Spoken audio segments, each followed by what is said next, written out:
Bienvenue dans cette troisième vidéo. Dans les deux précédentes vidéos, nous avions vu comment traduire un programme de calcul en langage mathématique et comment changer son apparence pour qu'elle soit plus agréable à lire.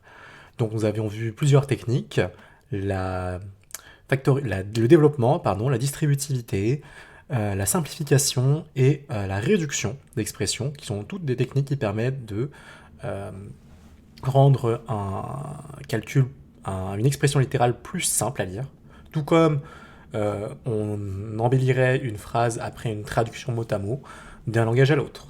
Donc, on va regarder cet exercice, je vous propose de le regarder ensemble. N'hésitez pas à essayer d'abord seul de le résoudre. Même si vous vous trompez, ce n'est pas grave.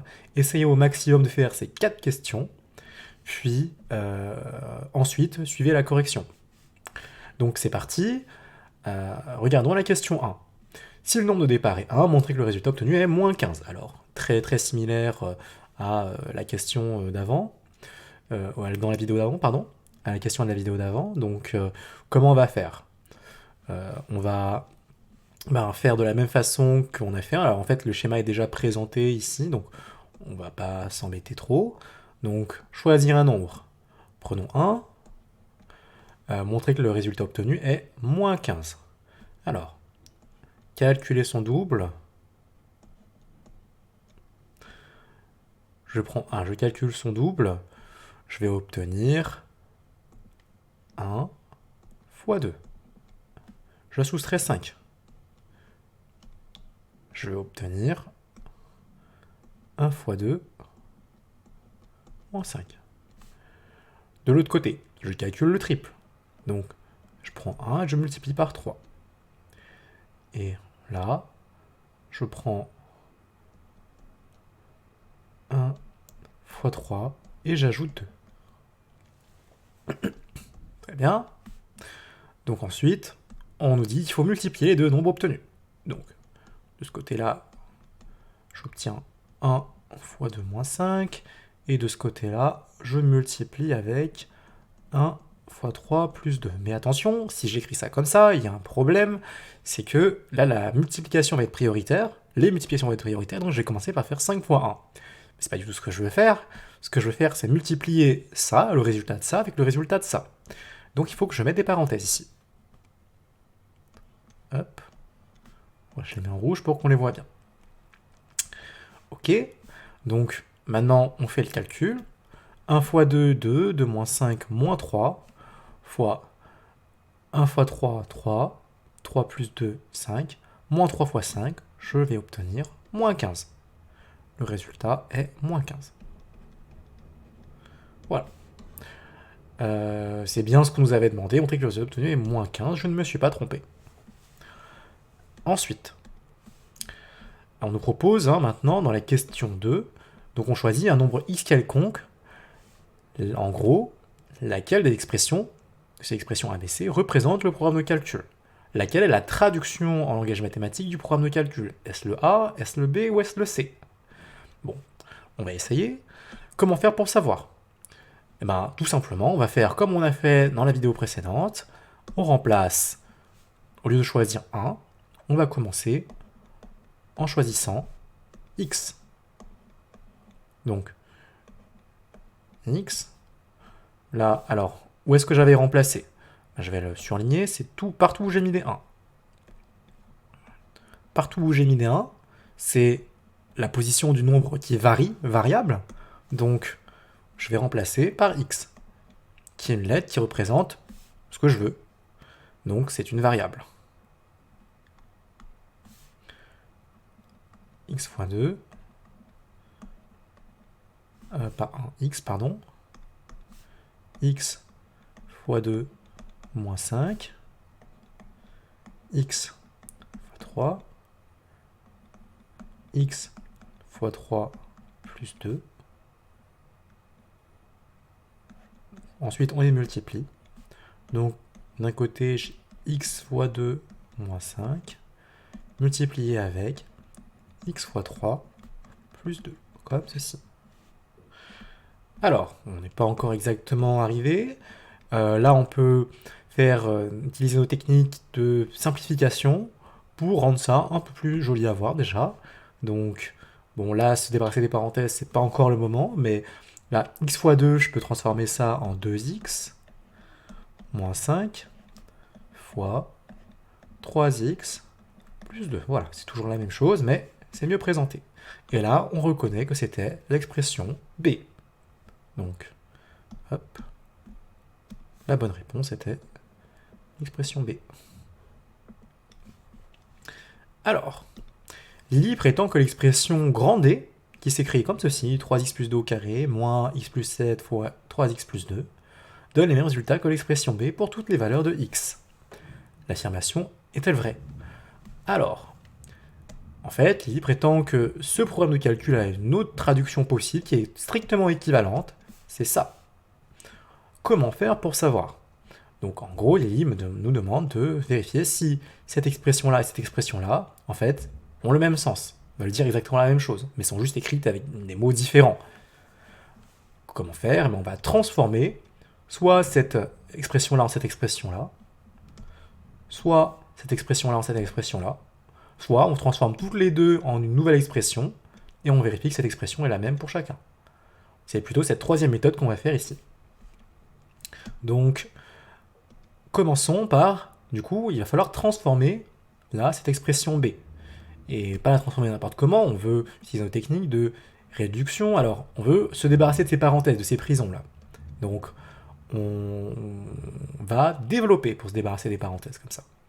Donc attention, on va faire par un simple développement, comme il y a deux paires de parenthèses, on va faire un double développement. Donc on fait de la double distributivité. Hop. Question 3. Donc, je commence par recalculer l'expression b qui est ici. Attention à bien la réécrire, ne faites pas d'erreur de réécriture, ça peut vous coûter assez cher, pour pas grand chose.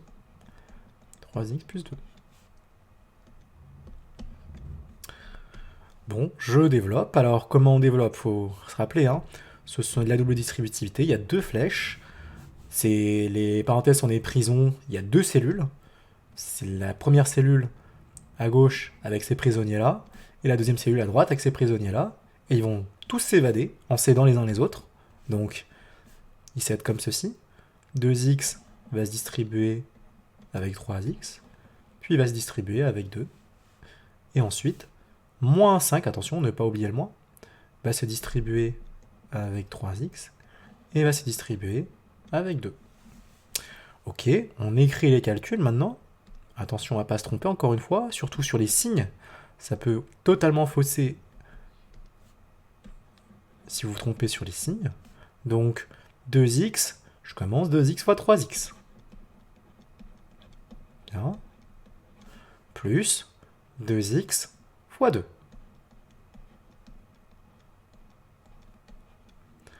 Ensuite, attention, moins 5 fois 3x.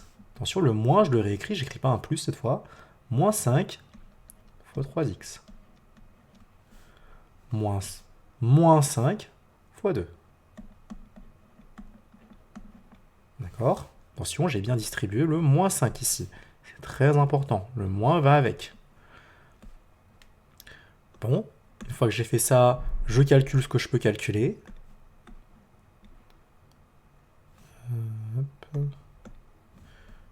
Je calcule ce que je peux calculer.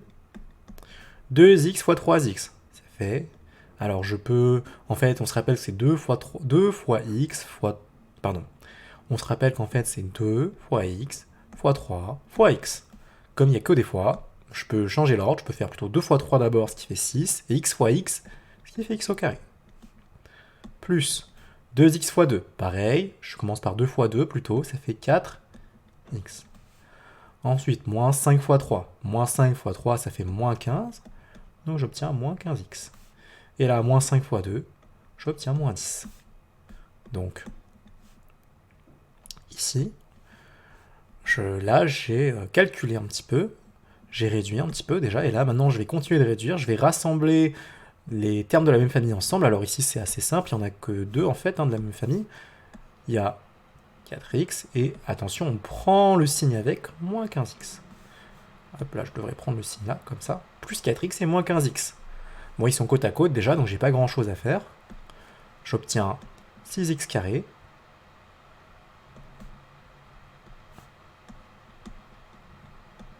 Plus 4 moins 15, ce qui me donne moins 11x. J'ai 4 euros, j'en perds 15.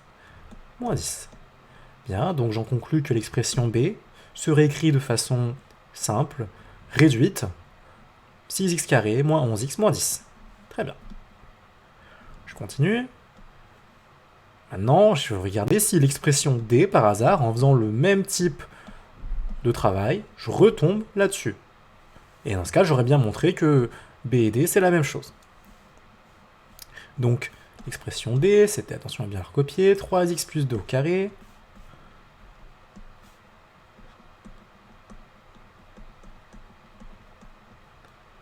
Hop, je continue. 2 au carré moins x plus 7 fois 3x plus 2.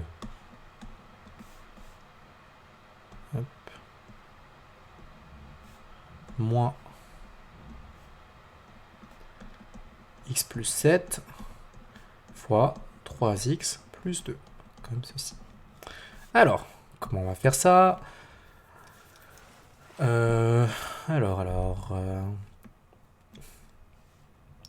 Ok, on va le faire... celui-là, on va les faire les deux en tableau. Là, j'ai fait un développement classique, en ligne.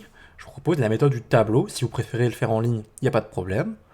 Donc la méthode du tableau, vous faites un tableau à double entrée, comme ça. Donc, hop, hop. Donc 4 cases. Et vous allez mettre en haut, dans le titre des cases, vous allez mettre en fait les valeurs. Là, j'ai 3x, 2. Et qu'est-ce que j'ai là? Alors là, j'ai un carré. Mais en fait, j'ai la même chose. J'ai 3x et 2. Alors, je vais faire un petit point de détail à côté, pour qu'on s'en souvienne. Hop. Ici. Je vais me déplacer ici. Donc, attention. En fait, 3x plus 2 au carré, c'est en fait 3x plus 2 fois 3x plus 2. Ici, il y a une multiplication ici. Donc, attention, vous n'avez pas le droit de faire rentrer ce carré à l'intérieur, d'accord? Dites-vous, c'est vraiment des barres de prison, hein, c'est vraiment des cellules, c'est fermé. Eux ne peuvent pas s'évader, mais personne ne peut rentrer à l'intérieur non plus comme ça. Il faut des techniques d'évasion, donc de double distributivité, pour pouvoir se débarrasser des cellules, des barres. Ok, donc on calcule, 3x fois 3x, ça fait 9x au carré. 2 fois 3x, ça fait 6x. 2 fois 3x fois 2, ça fait 6x encore. 2 fois 2, ça fait 4. Ok, donc si on additionne tout, là je vais obtenir d égale, pardon, d égale, alors, dx carré, j'en ai 9, dx, j'en ai 6 et 6, 12, et des nombres tout seuls, j'en ai 4. Bon, ok, et puis il reste toute cette partie-là. Alors, déjà, on refait notre tableau. On pourrait développer de la même façon qu'on l'a fait pour le petit b. Hein. Si vous préférez faire comme ça, encore une fois, pas de problème. Ce petit tableau sert de justification, hein, d'ailleurs. Hein, ça suffit d'avoir ce petit tableau pour justification. Non, c'est pas x, pardon, c'est un fois que je devrais mettre. Fois. Hop. Alors, x, 7, 3x, 2. 3x fois x donne 3x carré. 3x fois 7 donne 21x. X fois 2 donne 2x. 2 fois 7 donne 14. Alors du coup, là, j'additionne le tout. Alors je vais obtenir 3x carré, 23x, plus 23x, et plus 14. Alors là, je devrais mettre aussi les symboles. Là, j'ai mis 2, mais je vais en mettre plus 2 pour pas oublier les signes. Je risque de me tromper sinon. Bon, là, on a de la chance, tout est positif, donc j'ai pas trop de problème de signes ici. Mais ça ne coûte rien de mettre les signes là, voilà, dans votre tableau. Comme ça, vous savez bien, est-ce que le produit est négatif ou positif. Alors, vous remarquez que là, j'ai laissé un blanc. Pourquoi? Il y a le moins qui est ici. Hop, petite flèche qui revient là. Mais le problème, ce moins, c'est qu'il s'applique où, ce moins? Ce moins, il s'applique à tout ce qu'il y a derrière, en fait. C'est comme s'il y avait des crochets derrière, là, pour dire, ah, mais en fait, le moins, là, c'est je fais moins tout ça, là. Et oui, parce qu'il y a une priorité opératoire, en fait, ici. Donc, logiquement, le moins devrait s'appliquer aussi là, comme ceci. Et, ah, mince, ces crochets, c'est comme des parenthèses. Je peux pas, là, tout de suite, faire 3x carré plus 9x carré, 12x plus 23x, 4 plus 14. Non, je peux pas faire ça comme ça tout de suite. Je suis obligé de me débarrasser, hein, c'est encore en fait du développement, un peu caché, de me débarrasser de cette parenthèse. Alors comment je vais faire? C'est simple, je vais changer le signe de tous les nombres à l'intérieur. Hop, donc là j'obtiens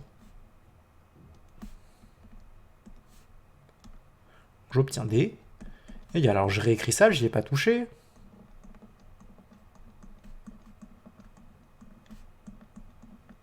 Alors, 3x carré, c'est positif, ça devient moins 3x carré. Plus 23x, ça devient négatif, j'obtiens moins 23x.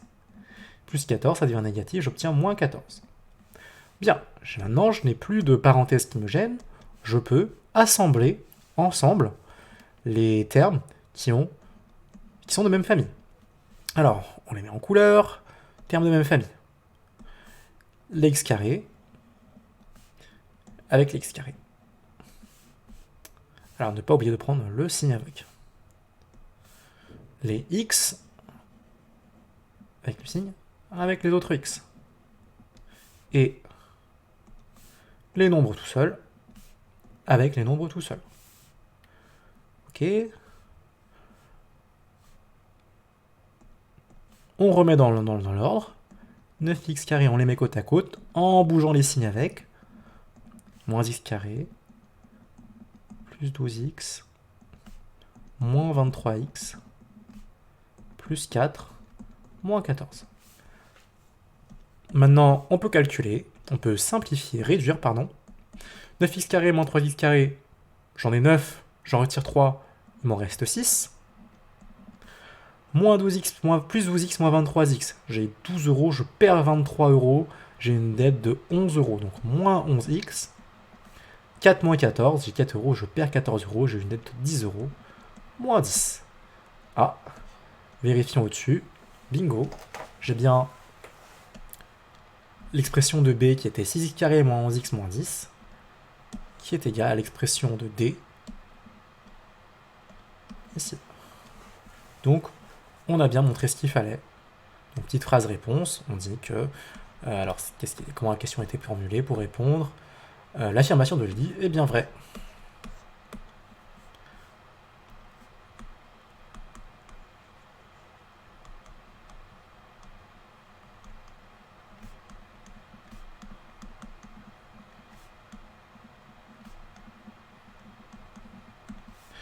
Alors, prenons maintenant la question 4 que j'ai rajoutée.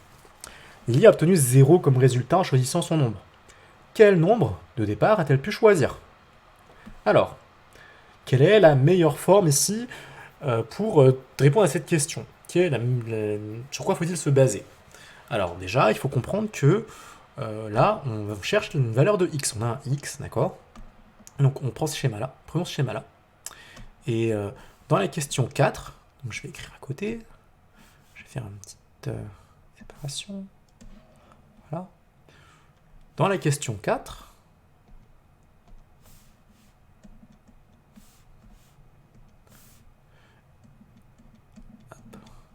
là, je ne sais... En fait, j'ai toujours ce schéma-là, avec x, machin, x comme ça. Alors, je vais le faire un peu plus rapidement. 2x, 3x,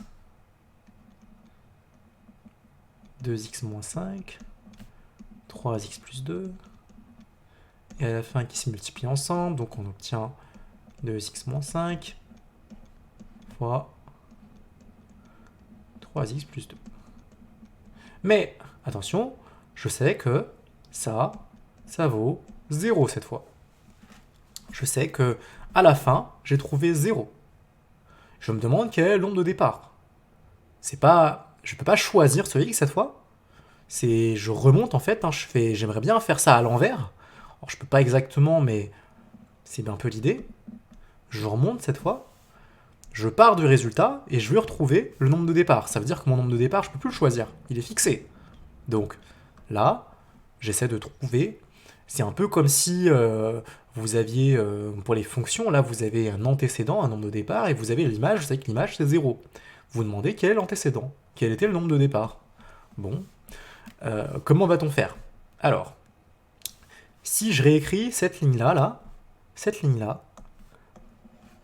mieux. Qu'est-ce que je vais obtenir? Je vais obtenir ceci. 2x moins 5 fois 3x plus 2 égale 0. Alors je vais ajouter ici en détail. On cherche la valeur x qui donne 10. Ici, x, c'est pour dire, c'est une lettre qui cache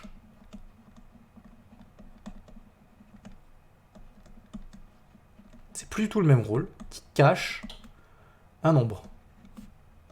Il est caché, il a un masque, on ne sait pas c'est qui, on aimerait bien savoir, donc on va enquêter. Et comment on enquête? On a un indice, c'est ça. À la fin, j'ai 0. Bon, ben, comme les enquêteurs, on va faire notre travail, on va utiliser les techniques d'enquêteurs et utiliser des indices pour trouver quels peuvent être les coupables. Alors, moi je sais que ça fois ça, donc à l'issue du programme de calcul, le nombre multiplié par 2 à que j'ai retiré 5, multiplié par le nombre multiplié par 3 à que j'ai ajouté 2, donc à l'issue du programme de calcul, j'ai obtenu 0. Quelles sont les valeurs possibles de x qui marchent? Quels sont les coupables? Quels sont les suspects, on va dire? Ben, comment on va faire? On va se dire, d'accord, là, en fait, j'ai une équation. D'accord? X cache un nombre, je dois trouver quel est ce nombre, donc je résous une équation. Donc on a plein de méthodes de résolution d'équations, mais ici on a une équation très spéciale, on a une équation qu'on appelle produit. Donc pourquoi? Parce que c'est une équation où il y a un truc entre parenthèses, fois un autre truc entre parenthèses qui donne 0. Attention, ici le but n'est pas de transformer comme on l'a fait dans cet exercice-là, dans cette question-là. Le but n'est pas de développer ici, parce qu'en développant, on obtiendrait ça. Et résoudre ça égale à 0. Si je devais résoudre ça, qui est égal à 0, bah je ne sais pas comment faire. Pourquoi? À cause de ce carré-là. Donc je ne peux pas développer, me débarrasser des parenthèses pour résoudre. En fait, là, c'est un des... Pour la résolution d'équation, dans le cas précis où je cherche que c'est égal à 0, je préfère cette forme-là. Pourquoi? Parce que cette forme-là, je rappelle, hein, c'est une équation produit. J'ai un grand A fois un grand B, et je sais que ça vaut 0. Mais quand je fais une multiplication de n'importe quel nombre, ça, quand je vais calculer, ce sera un nombre. Ça, quand je vais calculer, ce sera un autre nombre. Donc, mais peu importe quel nombre c'était. Si je sais que un nombre fois un autre nombre font 0, bah, forcément, l'un des deux vaut 0. Si les deux valent pas 0, ça peut pas valoir 0. Donc, forcément, l'un des deux vaut 0. Ouais. Alors, peut-être les deux, hein, c'est possible. Hein. Mais il y en a au moins un qui doit être égal à 0, parce que sinon, on ne peut pas être égal à 0. Donc, du coup, il faut l'écrire. Un produit de facteurs est nul. Alors, je rappelle, produit pour multiplication. Facteur, c'est les trucs qu'il y a entre chaque côté de la multiplication. Un produit de facteurs est nul. Si et seulement si l'un des facteurs au moins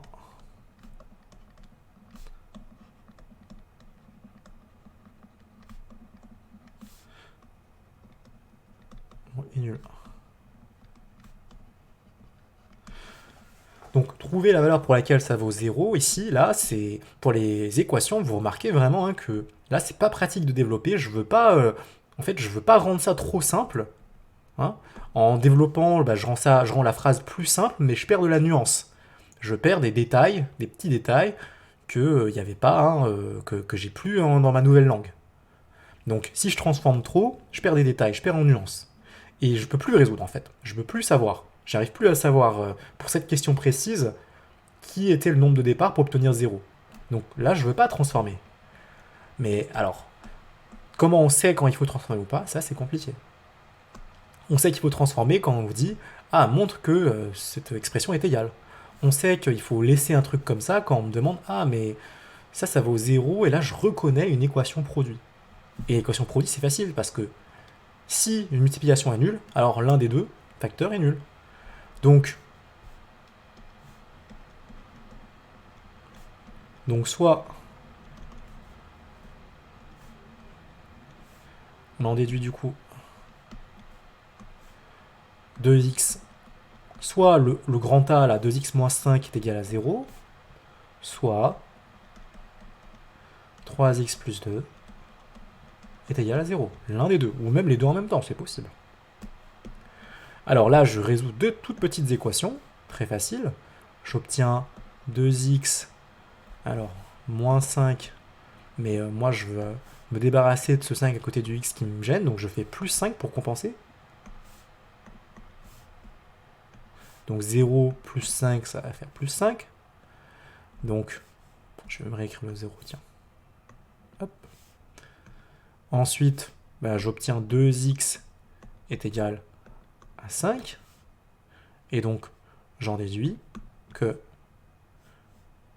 2x est égal à 5 demi. Ou 2,5, c'est comme pardon, pas 2x, j'en ai que x 5 demi ou 2,5 comme on préfère. Donc là, on divise par 2. Bon, de l'autre côté, donc ça c'est soit x qui vaut 5 demi, c'est un premier coupable, premier suspect plutôt. Si je prends cette valeur x, alors je peux tomber sur 0. Sinon, j'en ai une autre. 3x, alors plus 2 égale 0, mais comme pareil, je vais me débarrasser du plus 2 qui m'embête, donc je fais moins 2. Et là, j'obtiens 3x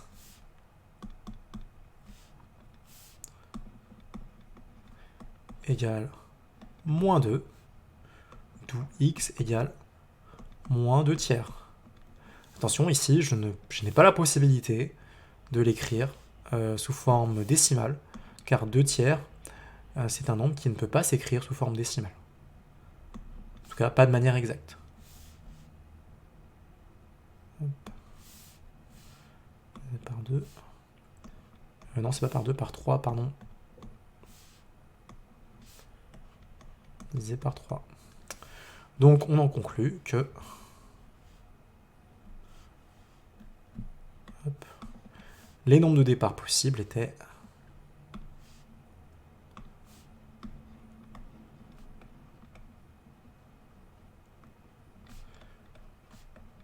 donc là, j'ai résolu une équation. En fait, souvent, quand on vous demande de chercher un nombre de départ en sachant ce qu'on a trouvé à l'arrivée, vous avez fixé, vous savez maintenant qu'il y a une ou peut-être deux maximum possibilités pour le coupable. Hein. Donc, du coup, là, c'est plus variable. C'est une inconnue, on dit. Inconnue. Et donc, inconnue, c'est équation. Sont 5 demi et moins 2 tiers. Voilà. Donc, hop, je dézoome. Un peu trop. Voilà. Alors, on reprend. On résume. On est parti d'un programme de calcul. Donc, ce programme de calcul, on l'a testé. Et on a très rapidement trouvé son expression littérale. Donc la traduction de ce programme de calcul en langage mathématique. On nous a demandé, cette fois, non pas de tout de suite simplifier, mais de dire « Ah, mais en fait, j'ai une autre expression et je pense que c'est aussi une traduction possible en langage mathématique de ce programme de calcul. » Donc, que cette expression D était la même que cette expression B. Bon, comment on a fait?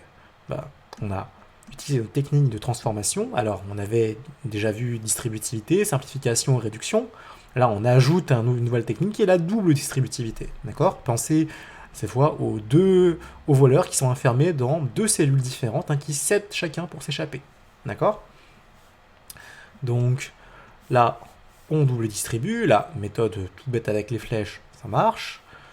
On obtient ça, on n'oublie pas de bien réduire, pas se tromper dans les calculs avec les nombres relatifs, on obtient cette valeur-là, donc B, qui était donc la traduction en langage mathématique du programme de calcul, ça aussi s'écrit comme ça. Voilà. Note, c'est une réécriture qui a le même sens, c'est la même phrase, juste avec des mots différents, mais qui gardent le même sens. Ensuite, on va recommencer, on va prendre D. On va vérifier si D, en le transformant, on retombe bien aussi sur l'expression-là de B qu'on vient de trouver. Alors là, je propose la méthode du tableau, d'accord, où on fait un tableau à double entrée comme ça, et à chaque fois, dans chaque case, on fait une multiplication des colonnes qui se rencontrent. Faut pas oublier de mettre les signes pour pas se tromper justement dans les signes, et bien faire voir moins par moins, plus par plus, etc. Et là, difficulté, attention, on soustrait une multiplication. La multiplication étant prioritaire, ça veut dire qu'on soustrait tout ce qu'il y a après. Là, ça veut dire qu'il faut que je mette des crochets, que je soustrais tout ce qu'il y a après, et donc que pour enlever ces parenthèses, il faut encore que je fasse de la distributivité. En fait, il faut que je change le signe, chacun des nombres, à l'intérieur. Donc, ce qui s'est passé en 3x devient 3x carré devient moins 3x carré, 23x devient moins 23x, plus 14 devient moins 14. On réduit, on fait les calculs, on trouve que D, c'est aussi la même chose que B qu'on avait vu là. Donc, c'est bien vrai, on a bien la même chose. Enfin, dernière question, on nous demande, j'ai obtenu 0 comme résultat en choisissant mon nombre. Quel nombre ai-je pu choisir au départ? Quelles sont les possibilités? Alors, il y en a deux en fait. Comment on résout ça? Ici, on comprend qu'en fait, on donne un indice. À la toute fin, je sais que j'ai obtenu 0. Mais c'est le nombre de départ que je ne connais pas. Donc là, je résous une équation. La lettre, c'est plus une variable qui peut prendre n'importe quelle valeur, c'est un masque qui cache un nombre. C'est une inconnue. Donc, du coup, je cherche la valeur de x qui convient. Alors, on a de la chance, quand je regarde la traduction sous cette forme-là, d'accord, où j'ai pas encore réduit, j'ai pas encore fait toutes mes nuances, j'ai pas encore changé la traduction, je tombe sur quelque chose comme ça, un nombre fois un nombre qui donne 0. Ah, mais j'ai de la chance, ça c'est un produit nul, produit de facteur nul, alors je sais que l'un des deux doit être nul par théorème du cours. Donc, soit celui à gauche vaut 0, soit celui à droite vaut 0. Donc, on a deux petites équations à résoudre, qu'on résout sans aucun problème, et on obtient que les nombres de départ possibles étaient 5/2 ou moins 2 tiers. Voilà. Prochaine vidéo, on revoit des résolutions d'équations cette fois, mais pas des équations produits.